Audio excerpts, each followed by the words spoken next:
Welcome back, everyone. I'm really excited to get another year, another season of ScreenFish Radio started, if you will. And we are kicking it off with a recap of our team from TIFF 2024. And we are missing, we should say right off the bat, we're missing Raven LaRue, who wasn't feeling well tonight. But I am very excited to be speaking with Daniel Eng, Sheun Aloha Ake, and Jason Tai. Welcome, everybody. Hi. Glad to be here. Hey. It's great. It's great to have almost everyone, 80% of our team. We did it, sort of. Yeah. I would love to hear from you. Like with this particular episode, we want to dip into our experience at TIFF 24. And I just want to hear. Now I know that Raven couldn't be here tonight, but everybody who is on this podcast, we were just saying, was there last year. So what did you all think of the festival this year in comparison to your experience last year? I generally say there was like a little more variety, and not always in a way that's my personal preference. I guess like with celebrities coming back, because we didn't have that as much during the strikes. With that, there was a little more, I don't know. I avoided it for the most part, but like, those chaotic moments when the area in front of Princess of Wales just stuffed with people trying to see Andrew Garfield or whoever was there. But at the same time, there was like, I think they struck a pretty good balance, I think, between including, those kind of elements, but obviously still having like, great movies and great, interesting voices, which is what has always helped the festival and just made it very interesting and enjoyable. I thought there was good content. I like that you said there was sort of a good variety, because I think there was this year. It was quite a broad spectrum, a type of films and people that were there. What about you two? What did Shay, T? What did you think? I I agree. Actually, I think last year I saw way more films, but just because like basically no one was around, not no big actors came, so there was a lot of free time to just watch movies, which I think surprisingly I enjoyed more in a sense. Like I just liked when I got to go see the films and enjoy the stories. This year felt personally a bit more chaotic, but that's also because I was just talking to people like outside of the screenings, which is just a lot more going on outside than inside. But it was good stuff. Yeah, I mean, yeah, it's interesting. Because this is your third year, isn't it, Shay? Is this your third one? Yes. And every year's been very different, but this one you had a lot more going on other than just film. Yeah. It would be different for you. Yeah. T, what about you? Um, I thought it was good. This year I just decided to watch a lot more compared to previous years. This year is definitely like the most I've seen at like I think it's 23 movies. Wow. Yeah, Yeah, that's way up from your previous numbers. yeah. So it was nice to be able to like squeeze in more and watch more and try to like maximize my time and everything and take advantage of like the press industry. I think last year I didn't really do that. Just because I was worried. I guess I didn't really do it much, but I think I tried it once and it was for last year, I think, the musical, but then like it was filled like with press. It's like there was a lineup and I was like, oh, I guess it's kind of like rush line. I guess maybe I shouldn't try it again. But then I did this year and that was a really good experience. Like majority of my movies were press and industry and like there was like no real lineup or anything and like there was always a seat and like I don't know, it was really nice just to like walk in and be like given a good seat and stuff. And then I even rush lined something for the first time this year as You well. you've never rush lined anything before? No, the only time I've ever rush lined anything was last year with you for the Woman King. But And then he came like 5 minutes to the You beginning of. That I does did, not count. That does not count. You stopped to have lunch while yeah, Shay and I are in the lineup. Yeah, I remember. I thought there was no hope. I remember now. Yeah, I thought there was no hope. So I ate Chipotle and I was able to finish it while you guys were in line. And When then there's no hope, you go to Chipotle. I was That's like, it. yeah, it was pretty nuts. I could have, yeah, I ate a whole Chipotle while you instead of walking over. Yeah, but this year I rush lined and I was like, it wasn't too bad. I missed like 5 minutes. That's why I don't prefer rush lining, but like it wasn't the worst. Which was nice. I really liked this year. I thought I found it nice that the celebrities were back because, I mean, this is really their first full one since COVID. And I thought there was a lot more buzz this year than there has been in the last few years. And not just, I mean, I saw last year, like the films are what's really important, but to the city, I think the buzz really is good. So like people, swarming to get a shot of Selena Gomez, and there were way more people to see Selena Gomez than I expected. Um, but I think that's actually really good for the festival. I mean, it is about the films, but I think that it I don't know. I think it means something to the city of Toronto when these other people are there, and it builds a buzz. I thought, and I think the lineup was really good this year. I really think it was a solid lineup from top to bottom. Um, what did you all think of the films you saw? I mean, we can talk about favorites and all that stuff, but in general, the films you saw, how did you feel about them? For me personally, like very good. Nothing I watched ended up being like bad, I guess to say in a very plain terms. I enjoyed everything I saw in one way or another. Obviously, some were stronger than others, but I felt like every film that I was going into had like some really strong elements. Um, and I think obviously speaks to the strength of the programming. I think they do a really good job at curating and obviously securing a lot of these great films. But then they also just what's the other thing? Yeah, no, there's just a great sense of care to the people that they end up like the voices they end up choosing. I think both in like diversity, just like so many different kinds of films for sure. I felt like the balance between more art house and like kind of bigger crowd pleasers was really good. And yeah, like lots of interesting new films. Again, like that's always what I want to see is like when you're going to a film festival, you want to see something you haven't seen before, at least one point in the movie. And I feel like I got that out of almost everything, pretty much everything. That's awesome. What about you two? I thought it was really good. Um, I enjoyed a lot of it, but I did see a lot. It was like a good variety, I think. I noticed like there was a decent amount of movies this year about like aging, I've noticed, which is really interesting. Like, About you know, about aging? Sorry.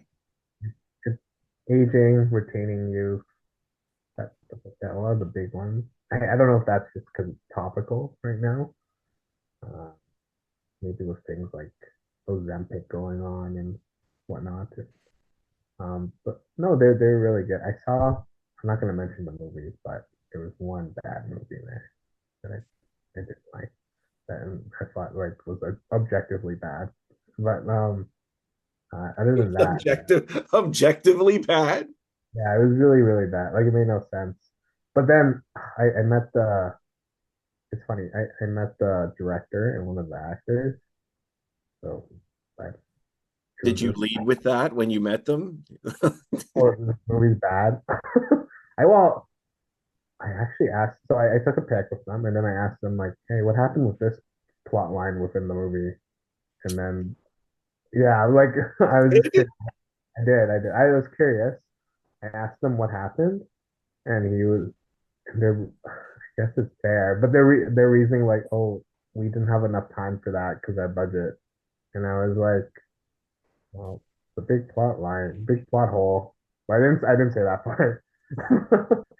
But other than that, no, the movies were good. I wish I had done more Midnight Madness. I think I only did like three this year, but and I didn't do any actually at midnight. But other than that, I like the movies they had this year. Yeah, really good. Hey, Shay, what about you? Did you tell any other directors that their movies are not any good? No. I didn't meet any directors, did I? Don't think so. Oh, I met a few.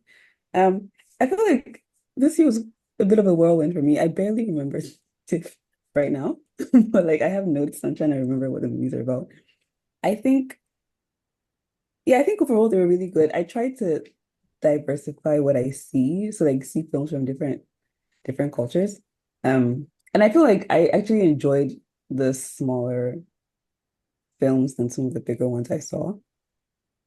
Yeah, I think I just had a better, actually, it's pretty even, but there were some big ones I saw that I was just like, okay, cool. Like, sure. They weren't bad, they were movies. To cool Harry Styles. Um, yeah, but overall I think it was a good time. Make it sound like he gave someone a high five at the end of it. It's a good time. A good time. Were there any memorable moments that you had? Let's go outside the films for a little. What memorable things were memorable to you about the festival itself? Could be screening experience, could be ads, could be things about the festival. What were there anything that really jumped out at you all? I tried to rush line the assessment and I couldn't get in. So I was standing outside. That was like my first the Scotia Bank Theatre rush line where everyone's in the same line and they announce the films as they're walking by. So like people leave and they move up. I had never done that before. So that was interesting. But then didn't get in. So I left and then I came back to rush line Harbin. But then I ended up just talking to people in the line, which was nice. I met a girl who does podcasts and we just had a whole conversation. And then she went up to see her film and I went to see my film. But then another lady who was in front of me works for TIFF, I think, and she can get some free tickets sometimes. So she gave some people in the line tickets to go see films, but she didn't have one for mine. So I just stood there with her. But it was nice. Everyone got tickets but me. That's I got it eventually. Daniel, what were you gonna say? Oh, I was gonna say I had my annual moment where I get stuck on King Street. But particularly it was because me and my girlfriend were interested in trying to see Andrew Garfield and Florence Pugh. Because we were originally going to try to rush line it, and then we saw the rush line, and we realized that was not happening. So we decided to commit to the trying to see them part. And it was very funny because one, just the always the mystery of you hear noises and you think that correlates to someone being there, but half the time it doesn't. It just means a car pulled up or like a security person like said something to the fan zone. In this case, it was getting very full. People were barely moving through the street, and we were against the night bitch poster. Trying to give as much space to everyone while still staying there. And it was very interesting as a people watching moment, but then also we ended up stuck beside this guy who was I think streaming himself, who kept saying his same catchphrase over and over, which was that he is a single man in his 40s or 50s or something like that, who goes to all around Southeast Asia as a single man, to Thailand, Cambodia, all those places. And Wait, I'm sorry. That's his catchphrase? that's it. Like he kept like it's not like it felt like a catchphrase because he kept repeating it over and over. He like did the intro to his video over and over, I guess assuming that someone was joining his stream, but it made us feel like we were at Groundhog Day because he just kept saying it and people just keep going down the line and there's still no Andrew Garfield or Florence Pugh. So it almost makes you feel like you're gonna be there forever.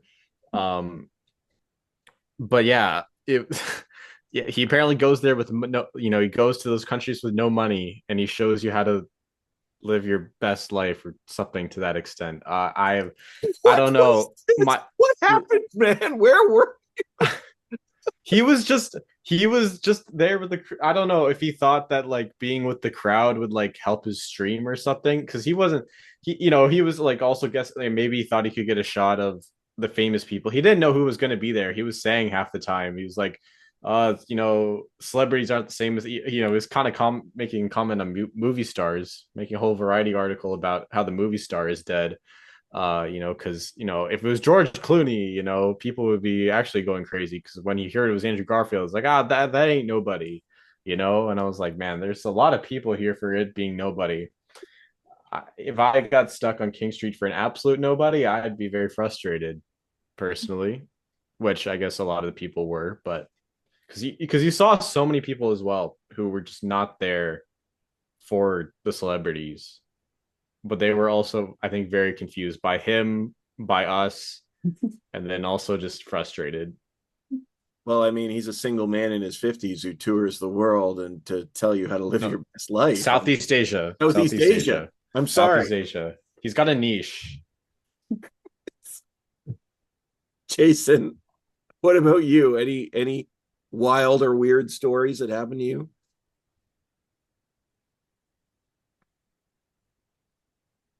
I don't think so. Not Did this anything year. happen to you? It's a long pause. Nothing too exciting happened. Like in terms of craziness or weird people or whatever. Um, Just or even just a interesting experience that happened, like outside of the films themselves. what did I do?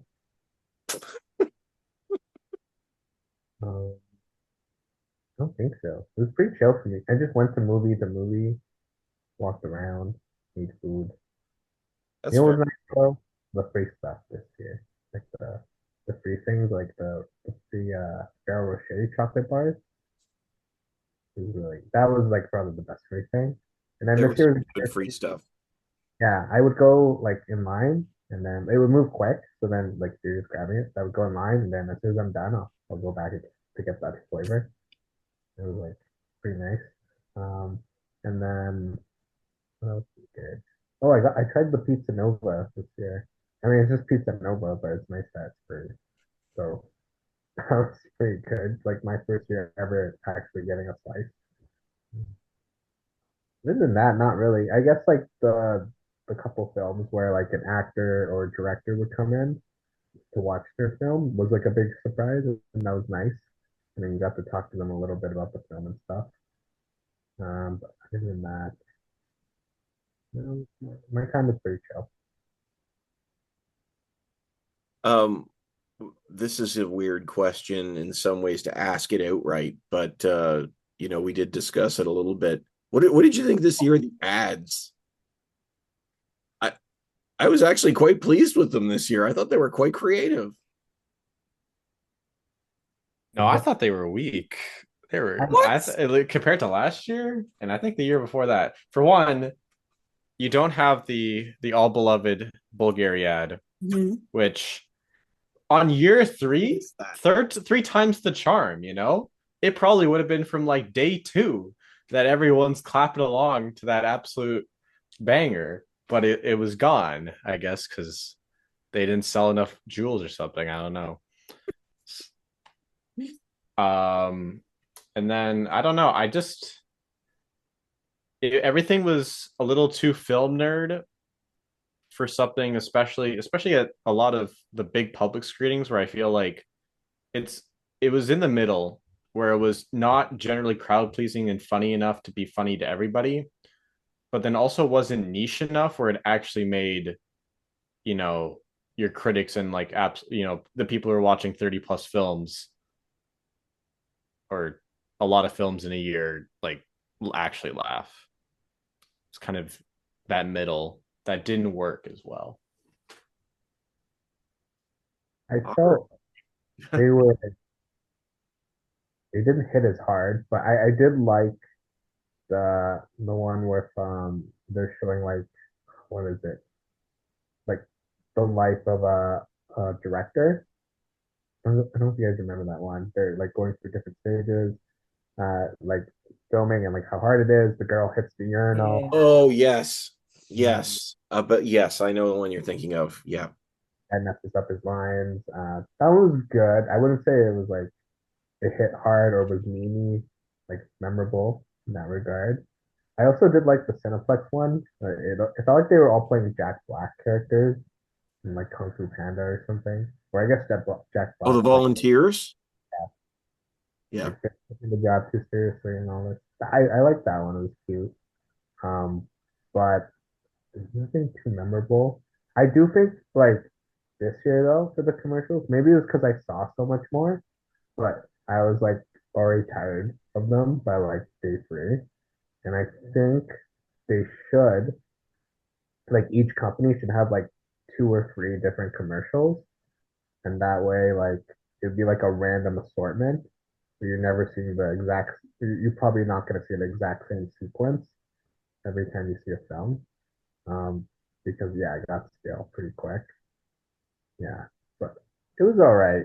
Those are the two commercials I even remembered too, actually. The other ones weren't that memorable. Yeah, they weren't as iconic as last year's. And even like the one ad where the couple was buying the house, because that's like the film Oh where yeah. I got like maybe two movie references. And I was like, sure. Which I was like, if I knew more, maybe it'd be more entertaining. But I didn't. I was just I know this was to be a reference to something, but I just don't know what it is. You know what? It's funny you say that because I did know watching it. I'm like, okay, so there's Risky Business and E.T. and sure there's Psycho and I think Barbie, but like I mean E.T.'s like 45 years old now. I know it's a Was that the kid riding the bike? Which one was yeah, it that? was. Because I Yeah. was like, that was supposed to be, I knew it was supposed to be something really iconic, but I was like, I don't know what, It's an what iconic image, but I understand when you guys say it's a little film nerd. Um, it's funny that you say that like Daniel talks about the Bulgaria ad as being because we all hated that ad. You it's like, remember you know, that? it's like when it gets to a point where it's so bad that Yeah, they're I was about to good. say it it had memeable potential. It becomes a meme, you know. None of what came this year, if they repeat any of the commercials next year, I don't think it will have nearly the same response because it almost has too much. The Bulgaria ad almost it's kind of boring, but then you can fill it in. There's space for people to just start doing whatever they want, which in this case was just clapping because that's a nice little music thing, which is really maybe what they should just be doing for all the ads, just making them clappable. Maybe not all of them, because then it'll just be clapping for 5 minutes straight. But Just the volunteer ad is just them spinning like this and with a peacock. Is that what you're saying to celebrate the volunteers with a slight baseline? yeah, maybe. The Bulgaria people finally caught on that we were mocking them with the clapping. So they finally were like, we gotta stop this. They don't like this. I think that's probably what happened. More likely they change sponsors, but it's possible. I They because were probably like, no one likes this. The Everyone's CEO showed up to a screening and was like, "Why don't they respect my commercial? like, We paid a lot of money to Anne Hathaway and Zendaya to be in this commercial, and they're just clapping. Are they not observing the beauty of our jewels that they are were, definitely affordable by this TIFF audience? I mean, maybe one or two. You know, there's obviously a like, few. There's a few.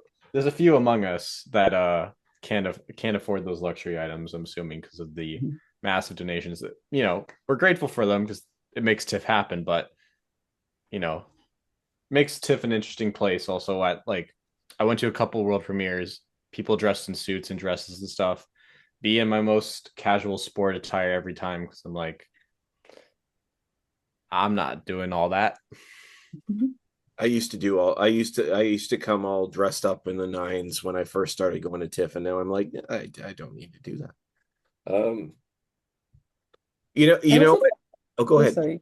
I need to get this out. I messaged it in the chat, but I said that the R is dying or dead for the Yes. pirate thing. And I don't know what it is. I don't know if it's like maybe it's a new TIFF audience where people just don't care anymore. Because I know, like when I first joined, that was something you mentioned. You're like, oh, it's like part of the TIFF thing. Like people are going to piracy notice comes on, but only like two or three people. And like the later films I saw were doing it. The beginning, no one was. It wasn't happening. I know that broke my heart. The pirate R from and what started replacing it this year was "We Love You, Christy," and I was Oh like, yeah. that started a thing, which is fine. I like that, but I do love the pirate R, and I even noticed this year that they were encouraging it because if you look at that sign, they highlight the piracy aspect. I'm like, they are pointing you right to the words. They but no, no. That broke my heart. I I feel like they could have made it more explicit. Honestly, the first time I saw it, I thought they were almost trying to hide it to like do the TIFF intro and then slide right into it. There's not like a fade to black before the disclaimer, Yeah. which cues the R. I thought the R was I don't think it was dying. Like maybe not as strong as some other times, but in the back half I felt like the films I saw were honestly pretty strong with it. Mm. I did notice that in the back half it was stronger than the front half. But it really is like one of my favorite aspects of TIFF. That's really weird to say because obviously it's not, but I mean just of the experience because it's so unique to it. And anyway, I hope that it long may the pirates live, uh, or at least may they be vocal. Yeah. Like I think it's Pirates. part of the communal event idea where it's like beyond just, a lot of these films, even if they got a wide release, would probably be seen on average with like 10 or so people. But then when you can put 1,400 people for even, a more indie film that won a prize at Cannes, that's probably not going to make $1 million at the box office or go straight to a streaming service and actually have everyone there beyond just watching the film, which is obviously great. And, kind of that feeling that everyone got something out of a story. You get the opportunities before and after where it's like, you're there with all these people to watch this film. And, your energy towards your excitement for watching it can be expressed in different ways in the same way. I don't know. They Yeah. hype up people before between innings of a baseball game or before your favorite teams comes on. It should be the same, the same way. That's why we cheer for volunteers every time because they're the ones who guided us towards this film that we're about to watch and hopefully enjoy. Yeah. Yeah, I'm with you. I want us to start getting into the films here a little bit here too. So let's talk about the movies you saw. Was there anything that you thought you absolutely loved, where something that you were excited about, or even an experience that you had at a screening that you thought was fabulous or strange? Tell me about the films themselves. I'm gonna get the obvious one out of the way because I feel like a lot of people had said that throughout the festival. Anora was amazing. I thought it was very well made. I thought Mikey Madison is extremely good in that role. Um, yeah, I know it does everything that Sean Baker does well, but then he kind of injects it with a little more adrenaline, I guess is the best way to say it, where like he's doing that thing where he's looking at a sex worker in a, not privileged position in a kind of microcosm of America, and kind of its interaction with, in this case, kind of the world because of the involvement of a Russian oligarch. And honestly, what I did not expect is a lot of the humor does come from the miscommunication and the difference in language, almost, which I thought was an interesting aspect of it. But yeah, great film. Yeah, Nora is really good. It's a bold film, and I thought it was beautiful. It's a beautiful piece. Um, Shay T, what are your favorites? I think mine of like the whole film, not just like the Midnight Madness, was the substance. That was really well done. It was the most topical and then well done of the films that were about aging this year. The Like substance, you mean?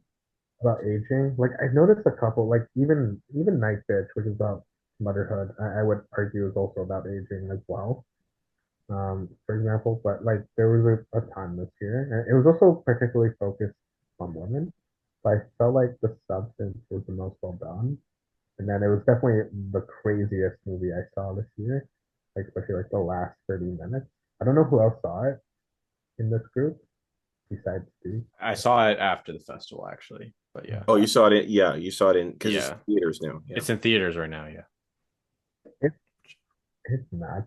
And then like just like the whole, I mean the metaphor and the symbolism. We talked about it, Steve, but like man, it's so interesting. Like um the whole premise and everything. Like of course the aging part is always like gonna be something topical as long as it's aging into this.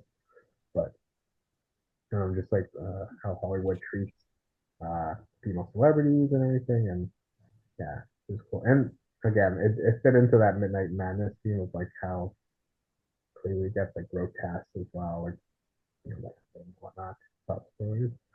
Um, but I really liked it, and it was definitely the most different kind of all the films I saw as well this year. Like most unique, I think. Like even just the concept alone, and even the other Midnight Madness, even Shell, for example, which was like I thought was going to be the craziest, was like nowhere close.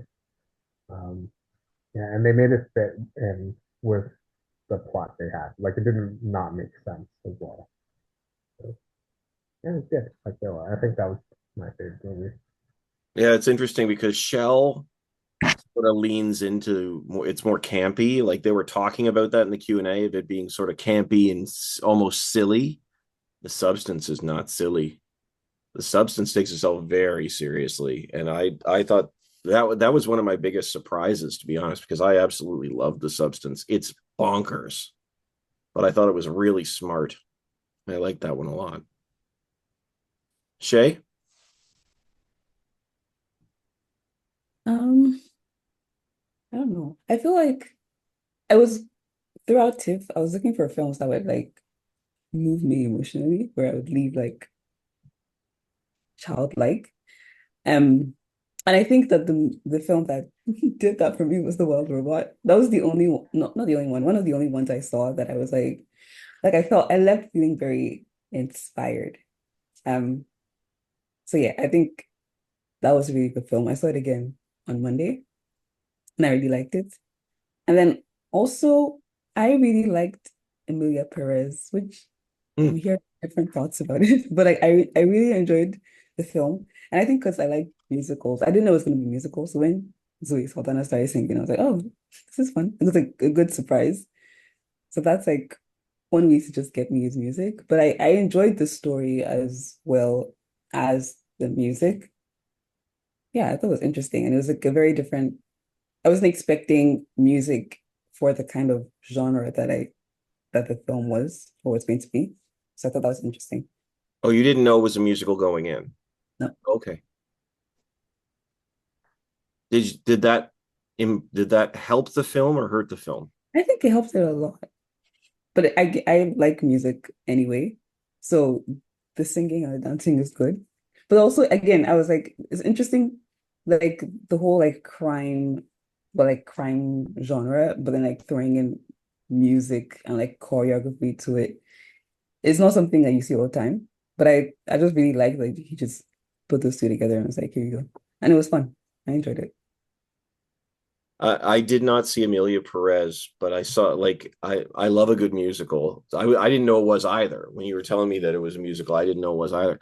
I saw one movie this year that being a musical, I thought hurt the film, and that was The End. And I think Daniel, if I remember, I think you really liked The End, didn't you? I think if I did you No, I didn't see it you didn't actually. see it. That was yeah, I ended up taking that day off when I originally had tickets to see it. Um, yeah, I don't know. It It wasn't could be my thing. I don't know. I was just It was was I thought, oh, did you see it, Shay? Did you see it? Yeah. You Yeah. did see it. And I Yes. like Oh, yeah. Oh, it was you I was talking with. Yeah. See, I thought it was really smart. It was well written. The performances were great. And it was a musical.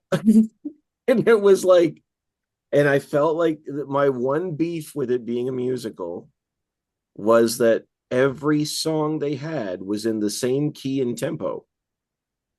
And that bugged me. And it would be fine for 2 or 3 songs, but it was like 10 songs, all the same tempo. And I understand it's supposed to be reflective and sad, but all I thought of is like, if you had cut the songs out of this thing, you would have saved 40 minutes and and I would have loved it. I would have thought this film is great. And I love musicals. It's weird for me to say that, but you really liked it, didn't you say? Yeah, I like the film, but I wasn't thinking of it as a musical. I was like, yeah, there's music in it, but I was thinking more, I really like the story and the metaphor of it. Yes, and I agree with you on that 100%. I thought the metaphor and the story were solid. Mhm. Um, I adored Conclave and Life of Chuck. I adored them. Um, I know Daniel was teasing me in our group chat saying I was a bandwagon fan for Life of Chuck, and I respect it. I respect it. Um, Bandwagon, but you already singing his praises I before that it won that's People's Choice. that's how I justify it. I did say before People's Choice that I loved it, and then I saw it again at the People's Choice, and it just affirmed it for me. I thought this film, like, it's a very likable film. It's not a ton of fun. It has its moments, but I think it's just a very like it's I think I described it to you all as hopeful humanist, which really I thought was really well done. And I thought Conclave was actually a bit of a shock to me. I had a couple of surprises. Conclave was a bit of a shock how good I thought it was. Like, I heard it was good, but you can hear anything is good, but I just thought Conclave like cooks. Which I didn't expect a movie about choosing a new pope. Um, Wild Robot and Piece by Piece are phenomenal. They're I I don't know. After Piece by Piece, I've decided every film needs to be in Lego. There you go. There needs to be a Lego version, or at least like even on the as a special feature. Give me the film in Lego. I read that they didn't tell some of the people in the film that it was gonna be Lego when they were Oh yeah, yeah, yeah, yeah. So like Snoop Dogg didn't know that he was going to be in Lego. I don't think so. Which I think is smart, honestly. Yeah. I feel like you act differently with that knowledge. My other thing is, so what film, Steve, would you want to turn into Lego the most that is not animated? I'd say the Wild Robot's a Oh, bit easier to like translate. from Like TIFF? like from TIFF, yeah. That you think people is interesting to turn into Lego. I mean, Saturday Night would be pretty good. Night Bitch would be dang near entertaining in Lego.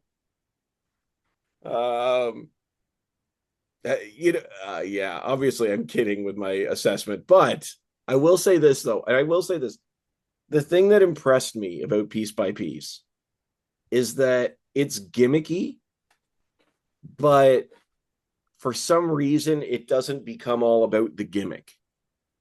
Like, the gimmick helps the story they want to tell. Mhm.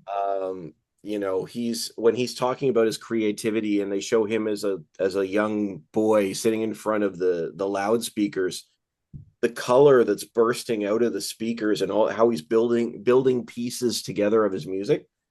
It really does help.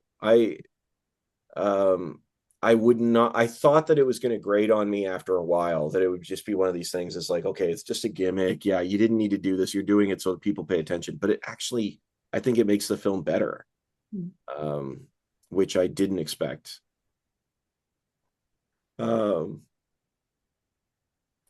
anyway, having said that, the meat and the as we not as we're wrapping up, but I guess as we're getting in the tail end of our pod.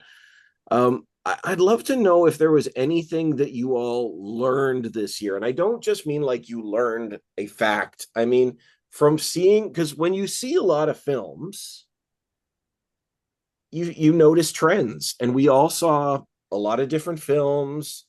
Jason's already talked about this a little bit, but things that you noticed that kept coming up. Are there anything that you want to mention?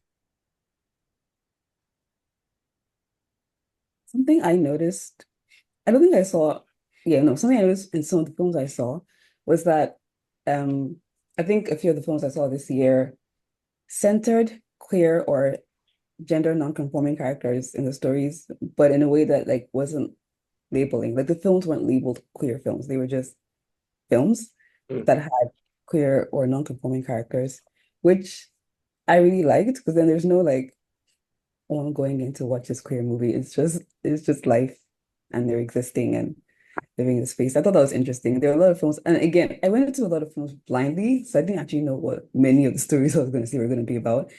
Um, and I was like, oh, this is interesting. Oh, this is interesting. And there was something, I wrote this line down. You know, the ad where the guy at the end is like, it's not a, it's not so much a love story, but a story about love. Do you remember at the when Oh he said, yeah. Yeah. yeah, I wrote that down for a film called Love in the Big City and On Swift Horses, because those two I thought were gonna be like romantic films or like very heteronormative romantic films. And then I went in and was surprised. But then I'm like, but they still are love stories, just not in the way that we would generally expect them to be, which I thought was interesting. Did you see a movie called Really Happy Someday? Did anybody else see that? Anybody else see Really Happy Someday? It was a little film. You mentioned about queer stories. I loved this film, and it was about a young man who was transitioning, and he was a fabulous singer, but because he's taking testosterone injections, he was losing his voice, so he had to relearn how to sing. So this is how it is. But I what it really struck me is so there's these multiple scenes in the film of him taking his testosterone injections. But what amazed me about it is they just sort of happen. Like you talk, this is what made me think of it when you were talking. Like they're not sensationalized. It's just reality. It'd be like if you're just taking a pill or you're taking a needle and that's what it is. But they're so important to the story and his journey. I thought it was really interesting to see that on screen the way that it was. And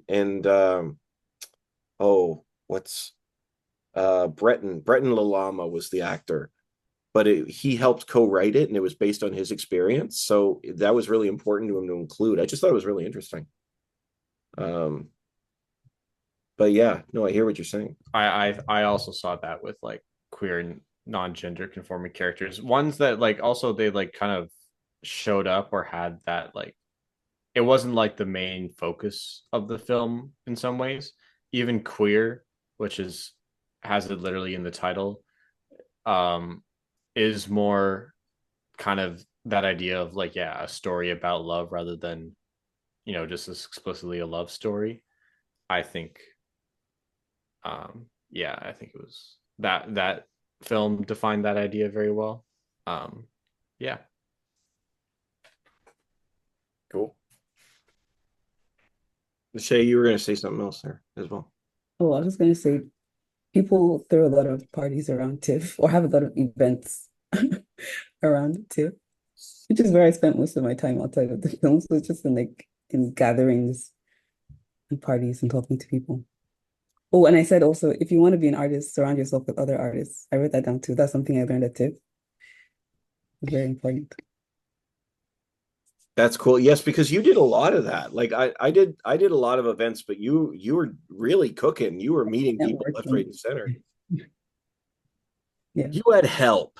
You're I did have help. I had a lot of help. I wouldn't do what I did this year if I was by myself, but I had met some people. My sisters were around, so it was kind of like when I was in the screening, they'd be somewhere else, and then I go meet them, and they'd be like, "Oh, I met this person. I met this person," and then Audra and Uju, who also invited me to a bunch of things. Yeah, so I was just meeting a lot of people. yeah.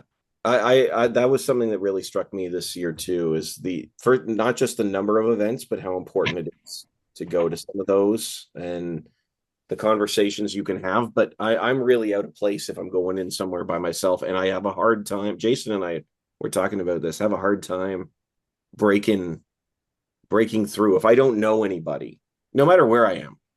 No matter where I am, I need a door to open, right? I need somebody to break the ice, and then I'll chat. But it's really difficult.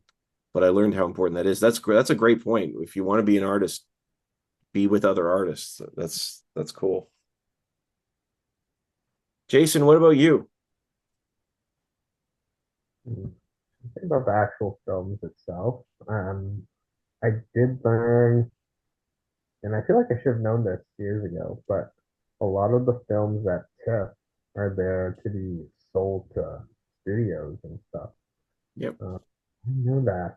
I thought they just showed it there to like be like, hey, we're, I don't I know. just learned that too. I didn't know that either until this year. Yeah, but then no, the goal is to sell your movie to like a big studio for lots of money, which I guess makes sense why.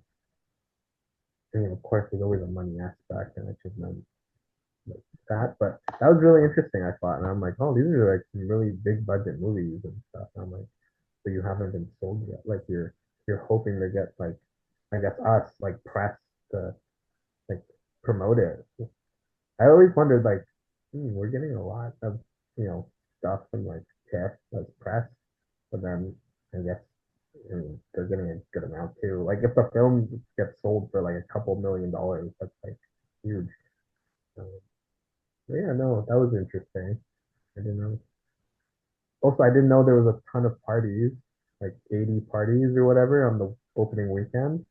I went to one and it was good. The food was good, but like it would have been nice to go to another. I don't know. That was crazy. I didn't learn how to get into those, but maybe next year. I'm still not sure how that happened either, but now I'm learning a little bit. Try and get you guys to more of them next year, but um yeah, it's funny. Like now, a lot of them do come in with release dates. Like a film like Saturday Night is already booked in, though it did change their release date strategy, I think, because of the response to the festival. Conclave had a release date. They changed it based on the response to the festival. Wild Robot is out in theaters. It already had a date. But other films, smaller films, or even something like I'm looking at the schedule. I'm just looking at my list of films I saw. There are other films there that were coming out, like Life of Chuck. Life of Chuck, I don't think has a release date. It will now. It's speculating summer 2025, actually. What? Neon, who had Anora, got it in America. Yeah. They're looking at next summer? They're looking at next summer, which is very unexpected for a People's Choice winner. Most of them release the fall after, like the couple months to the Christmas after. But yeah, no, this one's seemingly doing the Sing Sing thing where it's going to go to the next year in the summer. Huh. I'm shocked by that because I thought with the People's Choice one, I figured it would be a lock for at least the last week of December and then wide release in January or something like that. Get it in before for Oscar contention. But I'm shocked. That's actually quite a surprise. Yeah, I thought they might set it up as like a Christmas movie, like a almost. It has some like it kind of reminds me of It's a Wonderful Life in some ways. Obviously less Christmassy, but it has similar elements. I feel in the way, just the overall idea of the film. But yeah, no, it's going to be interesting to see if they'll.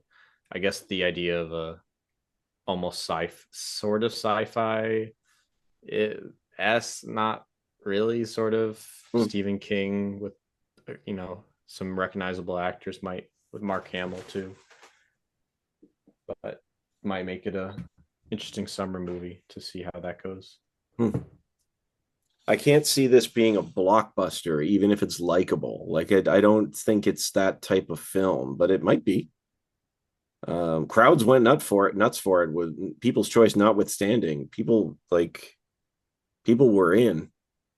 Um, you know what I would say I learned, or one of the things I saw this year that surprised me.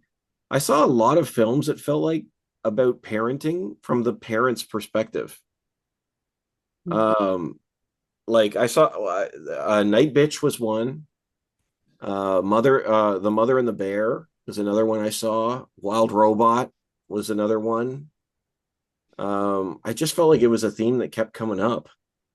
It was interesting because a lot of times we see films of people dealing with their parents, but this was more like parents were the main characters. It was very interesting to me. Um, and this is a weird one to say. Sex. I thought sex was a big topic this year. It and I don't like, or at least from what I saw, like people trying to figure out sex. I feel like this year, like Baby Girl was like that. Honora in some ways was like that. Paying for it was like that. Uh, Paying for it. Did anybody else see Paying for It? Jason, I think you saw it, right? Went to the party with you. Yes, yeah, that's right. That's right. Did either of you see that as well? That movie's fascinating. That's directed by Sookie Lee, based on her life and her ex boyfriend. And the premise is that after their relationship ends, she goes off, or it's her, but it's not her. The character is Sue, but it's based on her.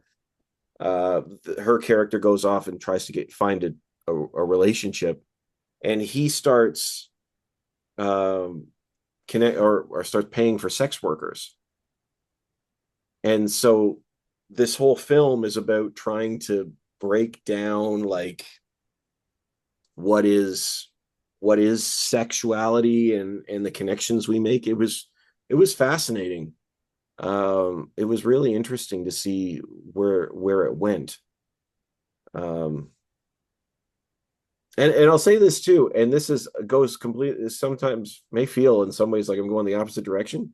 And I'm not just saying this because I'm a pastor. There were a lot of films that felt like they were like existentialist or about faith this year, or at least ones I saw. Um, Conclave, Heretic, Chuck, even Presence in a bit, all sort of have that element to it. It just kept coming up in the films I saw. It was interesting. My funny one is probably there was, and I didn't know this was a thing, drug toads.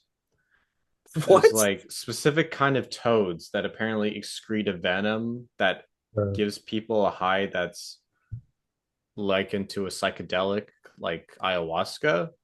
how that So is both of those showed up in uh Friendship and Bird. Jason will know about the one in Friendship and Two the movies trip had scene there. two movies had drug Yeah, frogs. yeah, yeah. Two drug frogs. What? Yeah, I didn't know that was a thing, but it's a thing. It's confirmed by two different movies for me. this like the 2000s. I first saw it in Family Guy. No, it's really old. Like it's like a thing from the 2000s, like early 2000s, late 90s, where you you can lick the toxin off the back of a certain toad and get high off it. What? It Who was discovered that yeah, that's is interesting. a crazy thought experiment. Who's the Because I'm first? sure there isn't a documented result of that. Because you know, but I don't know. They use it in Friendship for a trip scene that is very funny, very memorable. Um, Bird, it's just kind of there as a sort of as a device, but it adds texture to the movie that I appreciated. That was actually my favorite movie of the festival was Bird. I thought Nikia Adams, who is the lead, was amazing as she's playing a 12-year-old who is the daughter of Barry Keoghan, uh, with Franz Rogowski as this character called Bird, who's this like kind of surrealist, out of time figure, kind of acts as like a mentor, but also like someone that Nikia, the main character, is tasked with helping. Very nice, very interesting, like magical realism. So it's like kind of like it has the same ideas as Night Bitch, where it's like mostly realistic, and then it'll cut to some very not real stuff, but in a way that helps convey the message. And I thought it was really well done for this kind of unique setting. Okay. All right. Just as we're wrapping up here, just as we're wrapping up, this is a question I haven't asked, but if you could recommend one film you saw that is not a big release, so not a film like Anora or Conclave that's got a big release date, a lot of stars. One thing that surprised you that you would like to recommend, what would it be? For me, it's got to be this film that did premiere at Cannes, but it was in certain regards like the second section of the festival, called My Sunshine. I thought, it's an hour and a half, which I appreciated because I felt like a lot of films felt long this year, but this one, it's slow, but it gives the film space to, like, you get to hang out with these characters, and makes the simple choices and actions and results in this movie very affecting, very emotionally affecting. I thought it was very, very well done too. Just very precise, like very simple, but done so intentionally and very nice to look at.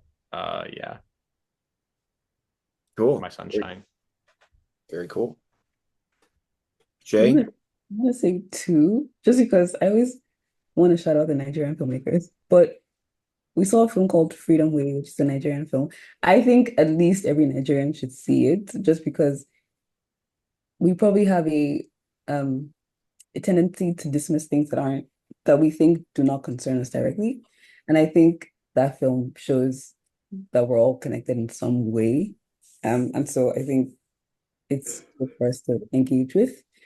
And then another film I saw, one of the smaller ones I saw that I really liked, was a film called Bong, which is an Indian film, I believe. But it was just really sweet. It was about this kid who went in search of his father. So he's traveling around looking for his dad to bring him home, it was really nice.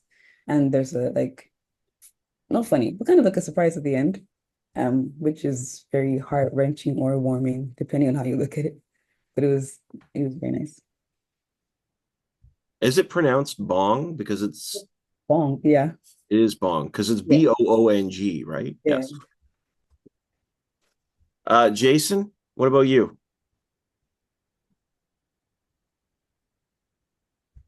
I don't know what's been picked up. Um, I recommended I recommend Ick if you're looking for like Yeah, what was Ick about? oh, it was about, so it's like a comedy. It was part of the Midnight Madness, but it is a comedy film. It's about like a gooey tree plant fungus thing that is like absorbing things and like just like being a nuisance, and then like the town gets used to it over time, and then like most of America as well, and then suddenly it like starts like eating people at night. It's with the guy who plays Superman. We're used to Brandon. You? Brandon Routh, yeah. Yeah, and then it's just like him trying to find purpose. Like he's trying to relive his, not relive, like he basically was a football player, got injured, and then his high school sweetheart dumped him for some other guy. And then they never revealed that, this is kind of spoilers, but they never reveal it. But like he possibly has a daughter, um, but with the high school sweetheart, but like obviously she's not willing to say, hey, that's your daughter. Um, so it's him trying to build a connection with this girl, even though it's a student, like he became a high school teacher. It's like a little convoluted, but the point of the setup is to give like a very high school horror kind of feel, and then I don't know. It was a fun time, and then they did a lot of like early 2000s music as well, like the way like those old horror movies would do like 1980s. They did 2000s, like their prom setting in the film. So it takes place in today. The prom setting is like the roaring 2000s, like as a joke like that so long ago and whatever. Um, Mm. it was a fun, cute time. I don't think it's like amazing or anything. And even in the Midnight Madness, I didn't think it was like incredible, but I do recommend it. It's like if you're looking for like a chill horror movie to see, maybe during Halloween. Uh, that was fun. And yeah, Cool. there's Oh, there is other films, but I don't know if they got picked up. Like I was gonna mention Friendship, but I feel like that's been picked up by now because but Yeah, A24 got it in America. that's very fitting of them to have that type of movie. Maybe The Assessment, but then that's also like a big star. I'm sorry. What did you say there? The Assessment with Elizabeth Olsen. The Uh, assessment. the assessment. Sorry, your audio was a little suspect there. Sorry, the assessment. I haven't seen it. What you mentioned it too, Shay. Jason, what's it about? Great. It's interesting. Okay, so the world is like really, it's like a little dystopian. The world is like pretty damaged due to climate change, lack of resources. And there was a couple movies actually this year with climate change as well. Yes, I've that's noticed. true. Yeah. Yeah, like Can I Get a Witness was another one. So lack of resources, and because of that, it's very selective in terms of having a kid.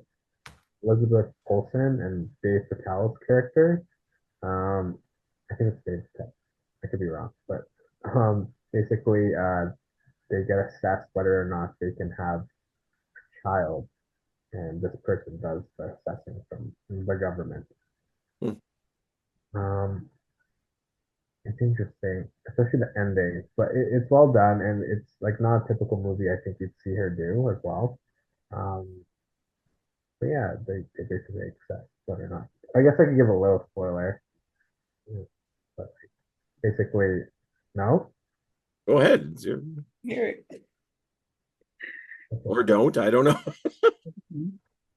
I mean, that's like the film's message. Even now, I'm like not 100% sure the meaning of the film. But basically, okay, you can cut it out if it's like too spoiler, like for the podcast, I mean, for like the Sure. viewer. But like basically at the end, it's revealed that the assessor was like they did the assessment, the full thing, the whole week. It's revealed that like there was no possible way they could have succeeded in to get a child because the government is just not having kids right now. Like they don't want anyone to have kids. And it's been like that for 5 years. And then it's revealed that the reason why is they keep doing the assessment anyways is because they don't want to hurt morale with humans. Like they don't want to be like, hey, no kids for X amount of years. So they'll still do it, but it'll just be like a no. But because they got that no, they can never have a kid again. It was interesting. There was a lot of, I think, symbolism, deeper meanings, but like it went a little over my head. Not that it was like pretentious, but like just because like it was hard to like kind of figure out. But yeah, it was all kind of a scam by the government in a way. Well, that's a major spoiler, so I'm not going to put that in, but that is very interesting. The as soon as you said, well, it's revealed at the end of the movie, I'm like, this is a big spoiler. That's it, right? That's when you have to say that. But no, that sounds really interesting. I don't know if the film was trying to be, you might know this better, Shayon, but like, I don't know if the film was trying to be anti-government or something, or maybe I don't know, it was interesting. Hmm. No, that sounds pretty good. I would recommend. I think I would definitely recommend Really Happy Someday, which I had mentioned earlier on. I thought it was a beautiful little film. And I say little because it's just localized. Like it's just this localized experience. It's not a It's just the story of this young man. I really liked Young Werther. It's adorable. I'm not saying it's the best film of the year, but the performances are so fun. Um, I don't know if either of you saw it, but it's based on an 18th century German novel by Goethe. I'm probably saying his name wrong anyway, but and it's a very typical setup. You've got a lovable scamp a scoundrel who falls in love with a woman, but she's engaged. But it's all set in Toronto in the modern day, and it's just really fun. It's a really fun film. The performances are really good. And just because I'm still talking, I'm going to say that I really liked Your Tomorrow, and I like that for nostalgia purposes because it's a documentary about the last year of Ontario Place, and I grew up going to Ontario Place, so I actually really enjoyed that. It was a really interesting little doc. It's pretty good. All right, well, let's wrap it up here. Thank you all again. Thank you so much. Thank you to TIFF for bringing us on board again, and to all the incredible people that work on that and all the volunteers. Raven, we thank you for all your work as well. We know you couldn't be here tonight, but you're still very much part of this team. But thank you to you three, Daniel, Shay, and Jason. I appreciate you all. We all worked really hard this year, and we're looking forward to TIFF 25. So thank you all so much. And yeah, we started the conversation. This was ScreenFish.